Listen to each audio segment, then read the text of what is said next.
What's up, YouTube? Today we're going to get into the eagerly anticipated part two of my old time lifts tier list. I know a lot of you guys have been waiting patiently for it. I apologize for not getting this out earlier. I've gotten sidetracked and I've just been working a lot on my upcoming program called Parking Lot Bodybuilding. So I've been filming a pretty big video library for that. The theme of the program is getting really comprehensive, advanced bodybuilding workout with, bang for your buck mobility, durability, functional strength thrown in, using very basic minimalist equipment like in a very minimalist home gym or something like that. But not just doing simple movements, getting a lot of really advanced training out of that basic equipment. So obviously that necessitates a pretty big video library to demonstrate how to do all that stuff to make it work. So that's what I've been putting a lot of my time into. I'm pretty happy with how it's come out, so I'm excited to put that out. I'll put out a more detailed video on it later. But anyway, that's what's been taking up a lot of my time and why my upload schedule's been inconsistent recently. But anyway, it's past time that I get this out. So without further ado, let's get into part two of the old time lifts tier list. Okay, so we're picking up where we left off from our last tier list video. You can still see all the exercises that I've already placed are still there, and we'll do a little summary at the end comparing everything. Okay. All right. What should we skip to next? Let's go with the Zercher squat. Now, last week we placed the Zercher deadlift, and that was a very easy, clear choice for A tier. It's just a solid upgrade over the conventional deadlift for developmental purposes, in my opinion. Not to say that the conventional deadlift is bad, but and as a developmental exercise, I think the Zercher deadlift is better for those who can do it. Okay. So, what about the Zercher squat? Is it a solid exercise? Is it a solid improvement over, say, the back squat or the front squat? Well, not necessarily. It can be situationally better. There are some people who might lack the mobility to get to a certain depth on back squats. So Zercher deadlifts could help there, but you can train mobility or you could use heel elevation or things of that nature to make those variations work. And I'm not going to say that the Zercher squat is necessarily a better developmental stimulus for the quad certainly than a back squat, although you can certainly make it a very good developmental stimulus, absolutely. So should it be C tier? That doesn't seem quite right. So I think I'm going to end up putting the Zercher squat. I'm torn between A and B. I think I'm going to put the Zercher squat actually at the bottom of A tier. Not because it's particularly good at any one thing, it's not, but because there are just a number of little things that are adding up. So what's adding up here? One, accessibility. Almost anybody who has arms can do Zercher squats. Arguably more people are capable of doing Zercher squats correctly than back squats or front squats, right? So it's extremely accessible. Um, it does have, I know people don't want to hear functional strength, but especially if we're doing the full Zercher cycle, which is a conventional deadlift to the knees, whereupon you do the Zercher squat. Come on, if there's any lift that's functional, it's that. I mean, it's going practice with full Zercher cycles will carry over more to lifting heavy objects in the real world or in strongman, things like that, than most other lifts. You have to give it to the Zercher squat there, right? It if any lift is functional, it's that one, right? Additionally, you get a little bit of extra back stimulus. So, just like a lot of people will use front squats off label for the upper back benefits, especially if you're doing kind of a heavy hybrid hinge Zercher squat, you're going to get a lot of benefit that you might not necessarily get from a back squat, right? Um, on that note, if you're using more of a heavy hinge hybrid Zercher squat, you're also changing the movement pattern a little bit. It's probably going to put less tension on your quads at the bottom and more at the top, which maybe not the best thing overall, but it can be a nice change of pace. So it is, I think, valuable. But overall, this is a squat that anybody can load heavy. It's not limited by the hands in any way, or not the hands, by the arms in any way. Anybody can load heavy and do this and do a Zercher squat properly. It can be a great way for long femored athletes to do squats that are heavy with fairly good technique, and it has a lot of little things adding up, which is why I'm wanting to put it in A tier. But you could definitely make an argument for putting it in B tier, and I'm kind of feeling I'm wondering if maybe I should. It's interesting. It's kind of the reverse. It's the reverse case of the Zercher deadlift, which is a fantastic exercise but has some limitations, versus the Zercher squat, which is very accessible but arguably doesn't provide that much value over conventional methods. I put it in I put it in A tier in the book. I guess I'll go with that, but it's really borderline. If I had a way to give it to an A minus or a B plus in this tier system, I would. But definitely not quite the same level of, you know what? We'll put it B. I think it's a B tier exercise. B tier is still good. B tier still means it has definite advantages. It's just not as clear cut as A tier. And I mean, when we're talking about a leg exercise, I'm not going to say it's, yeah, I'm not going to say it's A tier. It's definitely, it doesn't offer advantages over back squats, in terms of actual leg development. It's just it has a constellation of side benefits that I think are worth noting. So I think we can give it a very high B tier rating. Okay, so that was a little bit of a departure from the book, actually, but thinking about it that way, I think it was the right decision. If you guys disagree, let me know in the comments.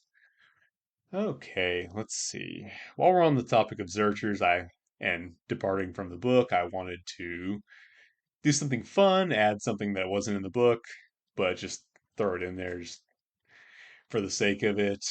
Zercher shrugs.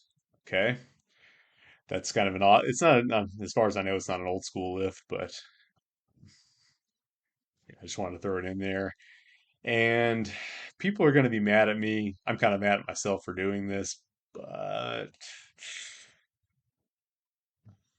I'm putting it in D tier. I'm sorry, guys. I haven't found it to be as effective for trap development as just regular power shrugs. I like heavy shrugs, but in my opinion, there's no reason not to just hold the weight in the hands and use straps. I do think that the Zercher shrug it seems to work the lats more, and that's all fine and good. But as a trap developer, I just don't think it's as effective as regular grip power shrugs. Okay, what should we do next? Let's do the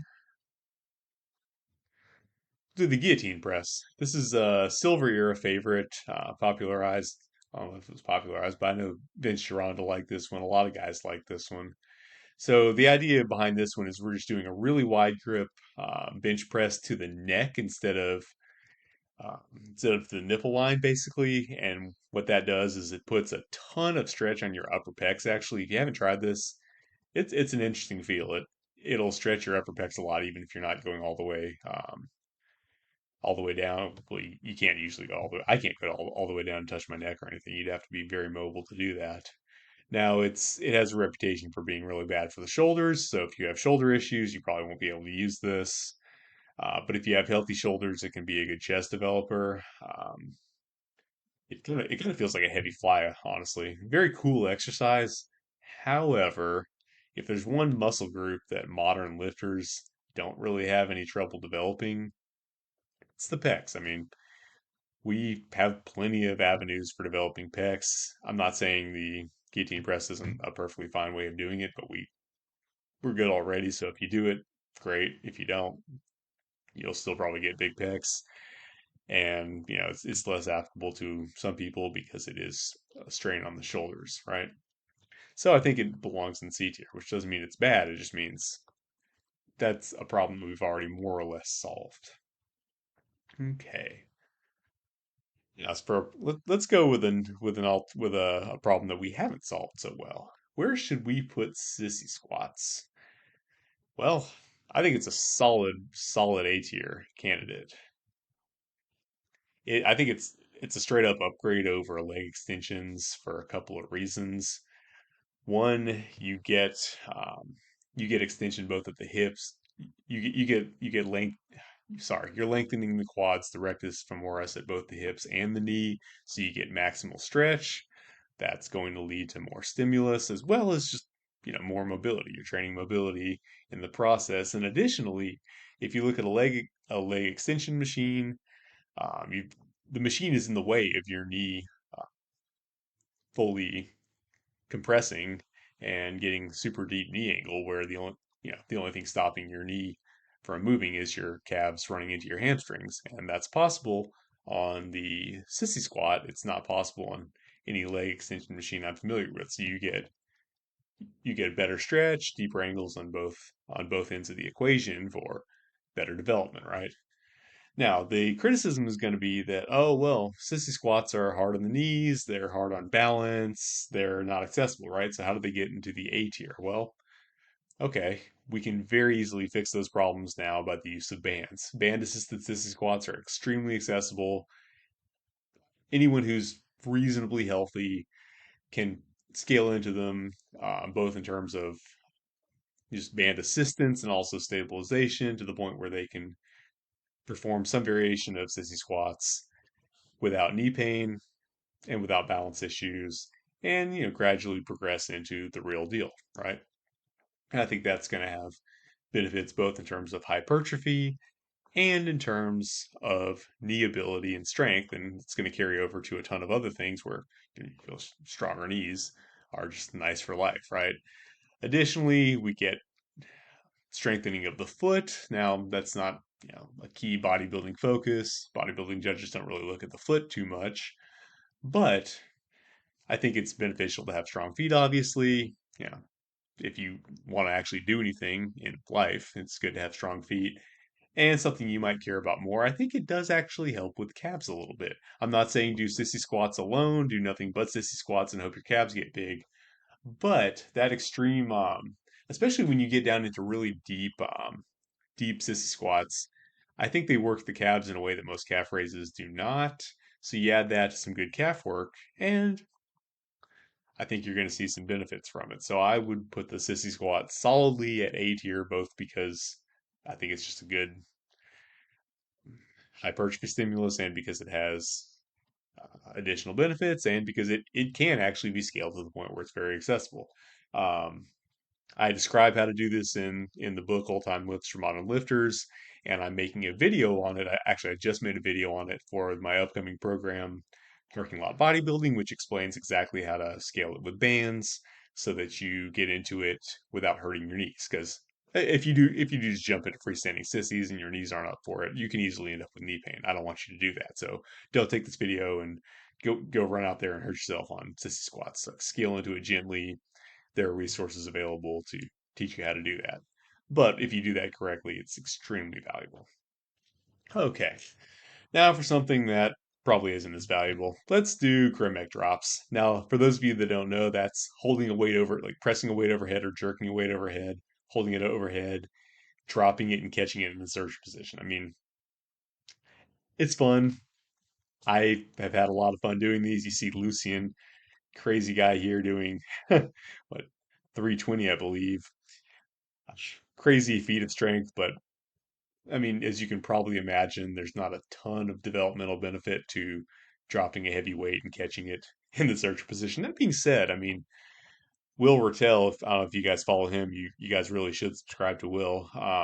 He makes the point that one of the benefits of Olympic lifting that is not talked about is being able to decelerate a lot of force, right? You're not just getting the benefit of like explosively accelerating weights upward, you're also having to catch them and decelerate them explosively, and that's I think that's going to have a lot of benefit to athleticism, or at least that's I'm going off of Will, and I mean obviously he's a very successful athlete himself and a very successful coach, so I take him at his word. In addition to just being freaking jacked and scary looking. Speaking of Will Rattel, here he is doing a one arm Zercher deadlift with 405. Isn't that just absolutely ridiculous? That's crazy. This guy's built it. Like some people really are built different, and he's one of them. So where do we put the one arm Zercher deadlift? Is it just a crazy feat of strength that belongs with the other feats of strength, fun but not of any developmental benefit? No, I wouldn't say that. It's got two major benefits. Well, actually, it's got two major benefits, one minor benefit, offset by some drawbacks. The first major benefit is that the heavy overloads that you can achieve with a one arm Zercher deadlift can help to acclimate your elbows to the Zercher position so that you just never have to worry about elbow pain when doing Zercher deadlifts or whatever again. And that's a very valuable position to have unlocked. You can use Zercher deadlifts for incredible back stimulus. You can even use the Zercher position to load something like a Cossack squat for easier mobility training. It's lunges. You can. It's a utility position that's valuable to have. You probably will want Zercher squats in your rotation at some point. They're valuable, right? And one arm Zercher deadlifts are a great way to ensure that you have the conditioning of the elbow. That's never going to be an issue, right? I can one arm Zercher squat 360 pounds. I can't two arms Zercher squat 700 pounds, right? So people who do this movement will never have any issues there. Number two, it's actually a very cool stimulus on your upper back, specifically, I feel your lats, because you actually are having to contract them in. You're getting some range of motion. It's almost like doing a one arm flexion row in some sense, with a little bit of twisting action in there too. It's a very cool stimulus.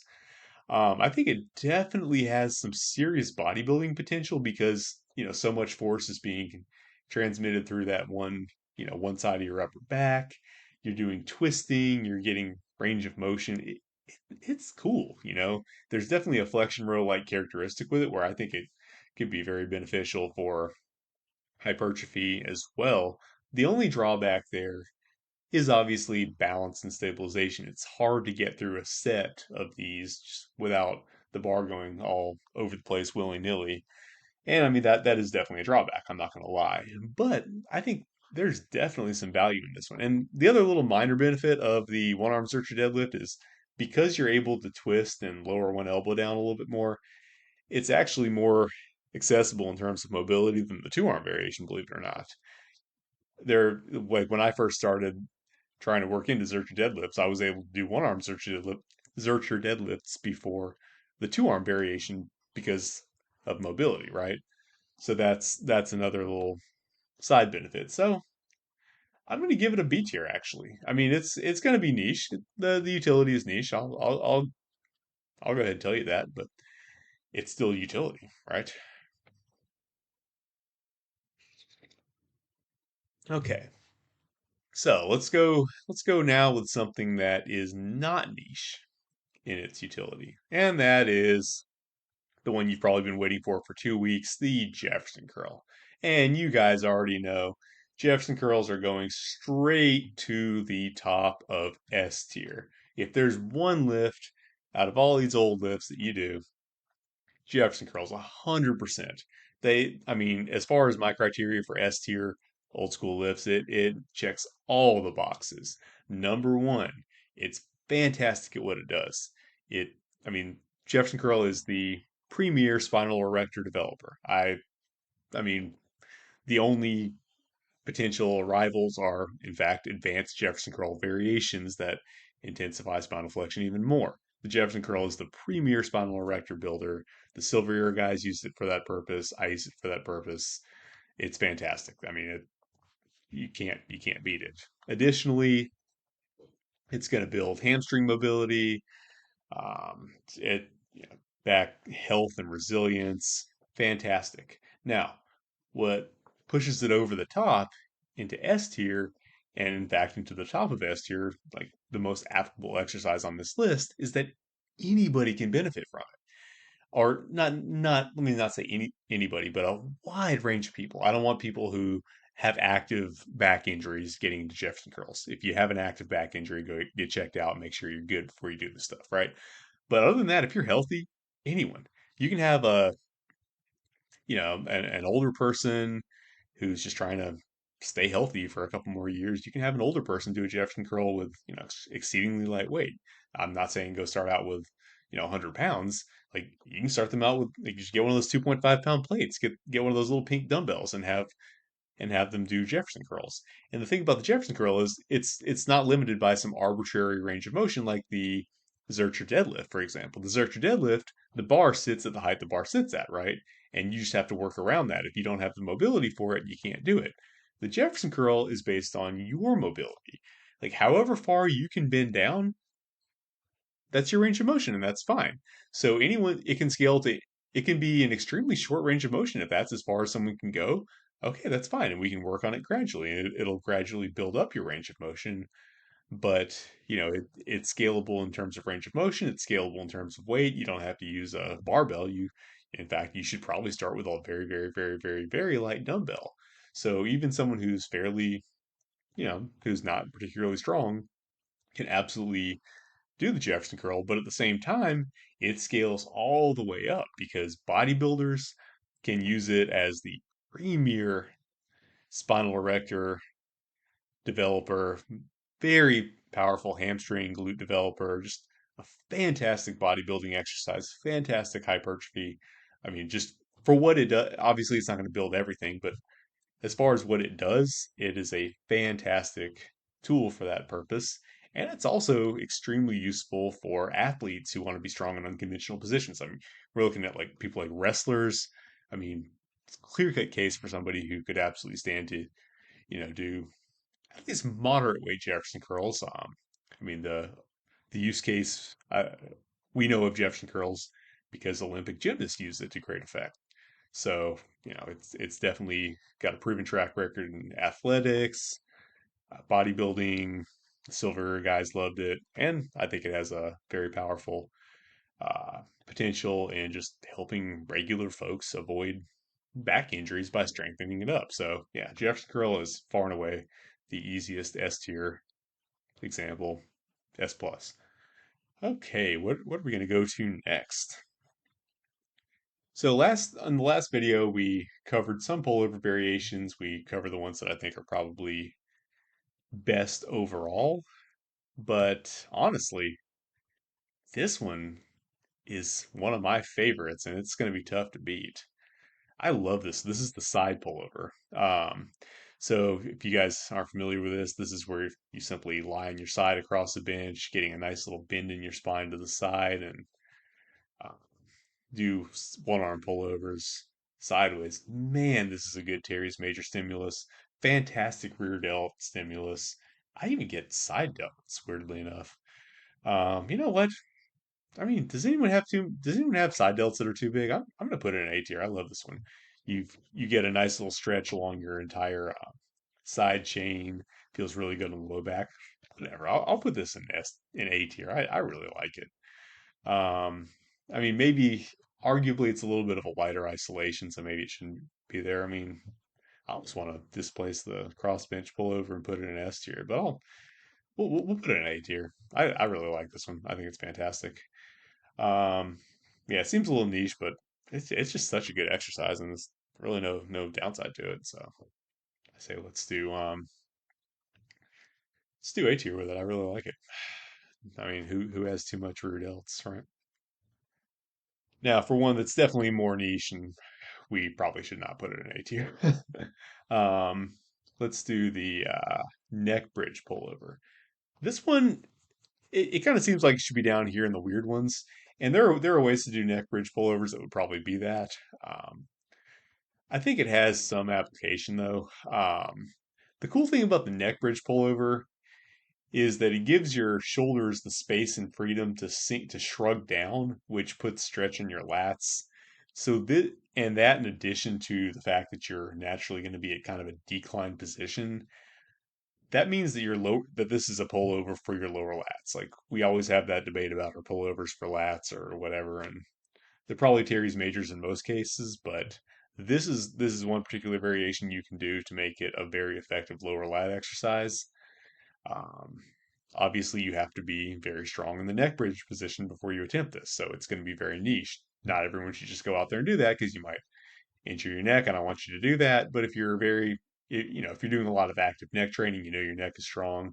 Experiment with this one. I think you'll like the way that it feels on your lats. It hits them in a unique way that you don't feel with too much other stuff. So we'll call this the bottom of B tier, but it's still a very cool feeling. You get some nice spinal extension training. I think it's a cool exercise. Um, let's see. As long as we're on pullovers, let's just finish off the category. Where do we put heavy pullovers? Now, honestly, I'm not even sure what to do with these because I don't think I've put enough time into them. I've worked up to body weight mid 200s, but that's not a lot in comparison to what a lot of the silver guys did. And they seem to find value in it. I'm it gets to be, with heavy weights like that, it gets to be a little bit harder to feel what's working and tell what's going on. Um, I'm torn between calling it C tier and B tier. Like it's definitely going to do something for your Terry's majors. I feel pecs a lot on this one too. Um, you know, it's it's probably going to have some athletic benefits. I know the throwers love to do heavy pullovers, so I'm sure there's some athletic benefit to it. They don't do it quite like I'm doing here, but they use insanely heavy weights in very dynamic fashion. So I think it's got a super there's a super niche utility for it. So we'll call it we'll call it like super like really B minus for now, with the understanding that I may just be missing something and it may actually have more value than I'm giving it credit for. For right now, I like the lighter pullover variations more. I feel like they have more unique developmental benefit, but I could just not be giving these enough credit. So we'll call them a B minus for now, but with the understanding that that might be just in it a little bit of ignorance. Okay, let's see. Now, this is the hack squat, not to be confused with the hack deadlift. This is a lift conducted with the bar held behind your hips, up on your toes, and this is an extremely difficult punishing lift. Even 100 pounds is extremely difficult in this. George Hackenschmidt did 185 pounds, and no one else has come close. This is incredibly difficult. It's very hard on the quads and knees. So it can be used as an effective quad developer, but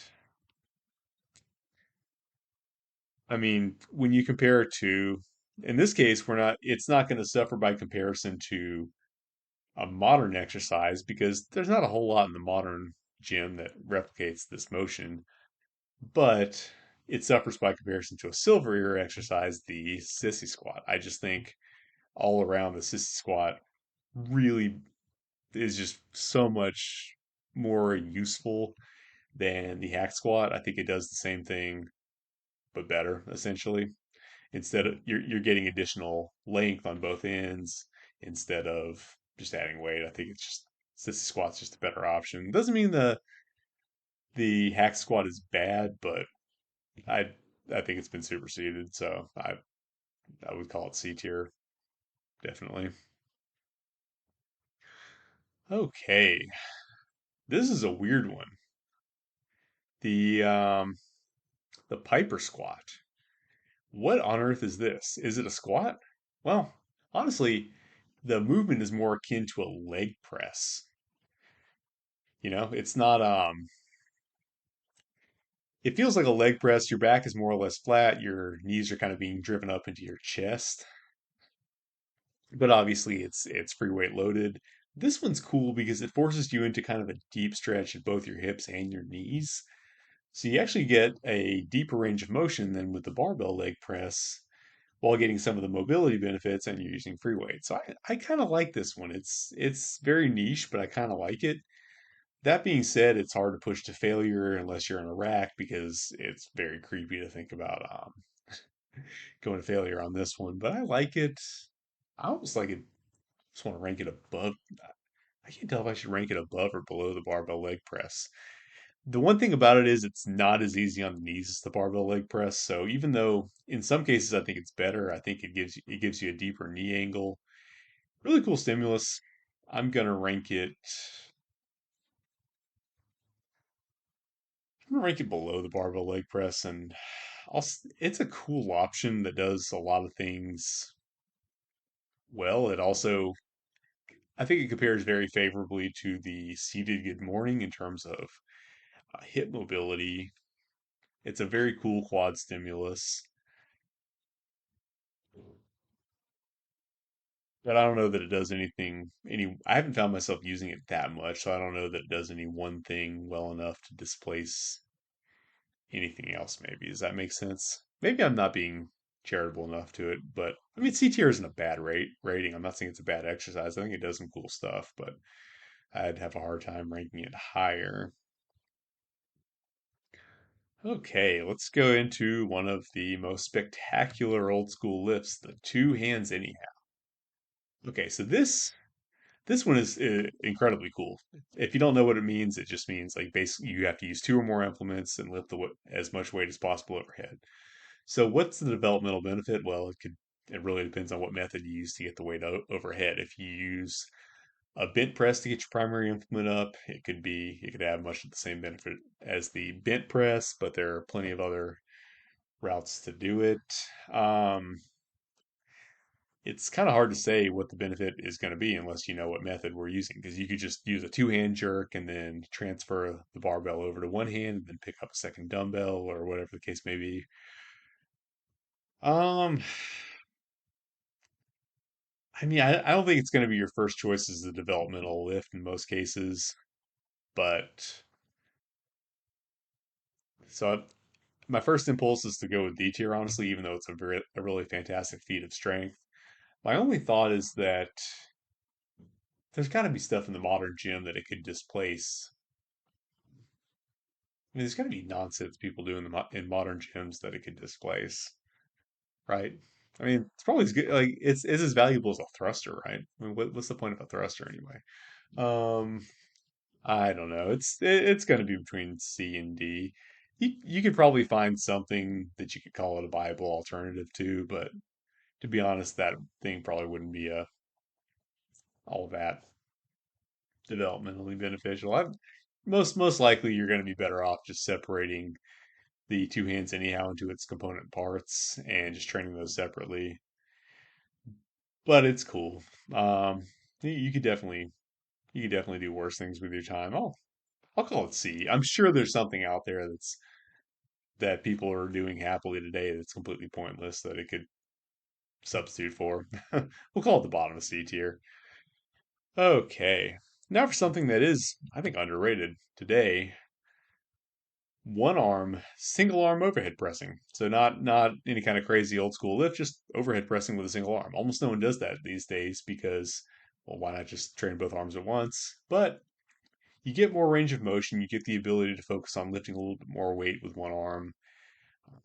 You can lean to the side, getting that one arm up a little bit higher, getting a little bit of not momentum, but you know how you can fiddle with the angles a little bit, allowing for a little bit more weight to be lifted. You can push it a little bit harder. I think there's some developmental benefit to splitting up your arms and training one arm at a time standing. So I'm gonna go ahead and put the single arm overhead press in B tier. I think it's a little bit slept on these days. I mean, probably more efficient in most cases to just train both arms at the same time, but I think single arm overhead press is slept on here.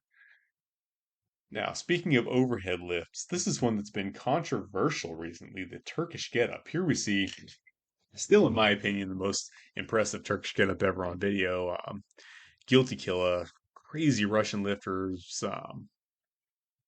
um, has what did he do? I think this was like 100 kilograms here, and he weighs less than that, which is insane. Like an over body weight Turkish getup. That's crazy. Um, so what is the value of the Turkish getup? Nobody understands what it's for, right? Is it the exercise that is supposed to do everything so it doesn't do anything, or is it actually this, really beneficial functional exercise? I My answer to that would be is it's primarily a shoulder exercise and, grip and wrist exercise. I mean, if you do these hard, if you push them hard, if you take them to or near failure, what's going to give out your shoulders primarily? It it's a good exercise for your shoulders. it gives them exposure to fairly heavy weight. It's good for increasing your wrist strength and stability. That's pretty much what you're actually taking to failure. I mean, obviously, everything else gets worked to some extent. Your abs, serratus, your legs. I think abs might be also considered a target, but there are better ways to build your abs. But bottom line, what it's going to actually be useful for in developmental terms is going to be your shoulders. Now, that's going to be a fairly niche application, but I do think there's benefit in just having just lifting heavy weight overhead, heavier than what you can strict press.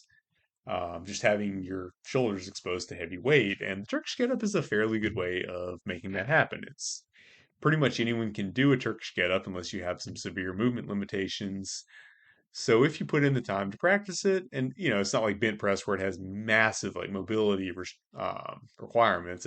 Pretty much anyone can do it. You just have to put in the practice, and it could be a good way to practice stabilizing heavy weight overhead. And you get some range of motion just throughout the course of the lift. So I think it has some developmental value as a shoulder exercise, but it's probably not. Obviously, it's not your go-to. I'm I'm torn between B and C tier. I think it's a nice.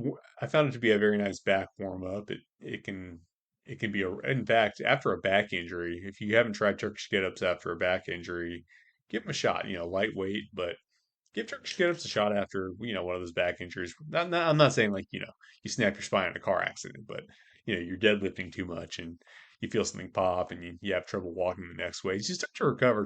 Try Turkish get ups during the recovery process and see if you don't feel better. For that, in conjunction with what I do believe there are wrist and shoulder benefits, I'm going to give it a very low B tier rating.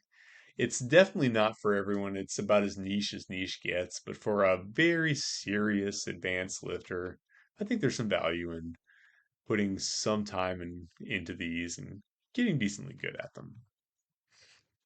Okay, now we've reached about the end of our tier list, and this one's going to be a little bit more of a category. This is going to be heavy lifts. Now, where on earth should I place this? Now, what you see here, whoops, what you see here is a hip lift. Or is this a hip lift? Yeah. Now I'm having a hard time even seeing. Is this a hip lift or a harness? Yeah. Yeah, we got Mark. I guess he's managed to somehow get a harness for the hip lift using a heavy lifts bar, which he's probably got like 2,000 pounds on the bar, something ridiculous. So you just basically get in this setup and then lift a heavy bar like an inch off the ground. Now, I'm using this picture as a stand-in for all heavy partials. Actually, I was supposed to have it. Oh man, I thought I had Anderson squats in here somewhere. I was going to use that for heavy partials. Okay, so where I put this depends greatly on the variation. There are a ton of setups that allow you to lift incredibly heavy weights. Now, these can build tendon strength, so they are potentially very valuable for building tendon strength, getting durable, with probably some neurological whatever. That being said, they're probably not going to be your best hypertrophy option. Whether they're valuable is going to really depend on just whether you use the variation that's most efficient for your goals. Like, for example, if you're trying to be a bench press champion, using bench press lockouts is absolutely like not like exclusively. Obviously, you need to do full range of motion bench, but bench press lockouts are absolutely going to be beneficial to you in trying to bench more if used sparingly, occasionally, properly, right? Would this setup be helpful for you? Not necessarily, and I don't think it's gonna put on any visible muscle mass necessarily. But if you use a bench press lockout to be better at bench press, use an overhead lockout to be better at Olympic lifts or maybe overhead press. Probably more Olympic lifts than overhead press. The old York barbell lifters had chains set up in the gym where they could hang extremely heavy barbells and just do overhead lockouts. I think John Grimek would work up to 800 pounds, which is crazy, but that can help with the lockout of Olympic lifts. Um, above the knee rack pulls have some value as a trap builder. Various types of athletes have used partial squats, whether that be like sprinters who just need to get really strong in that short range of motion, or various other types of athletes. It can absolutely be beneficial, but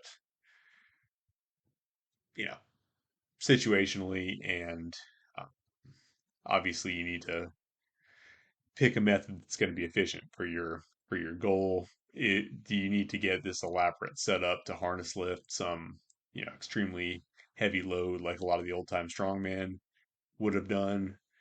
Probably not going to be your most bang for your buck option in most cases, but I do think heavy partials are, I don't know, they're sort of, people sort of know now about them, but I still think they're a little bit slept on. I think there's benefit to them, and people just maybe they're a little bit misunderstood. It's not, you shouldn't do them to ego lift in the sense, not, I'm not condemning ego lifting, but you shouldn't do them in the sense of, oh, look how strong I am. I did a partial with 2,000 pounds. Look at me. But if you use them sparingly in order to uh, enhance your full range of motion lifts, I think they absolutely can have some benefit. So I'm going to I'm going to put them in A tier just because I think it is a little bit slept on. Again, if you do just use an overly elaborate setup just to try to lift the most weight you possibly can, it can easily drop down to D tier. Okay, so don't get cocky. You don't think I'm telling you to go out and do a bunch of heavy partials. I'm not. But if you're using it appropriately to further your other goals, heavy partials, periodic heavy partials, sparing use of them can be very beneficial. And I mean, anyone who's tried to get really good at bench press will tell you that.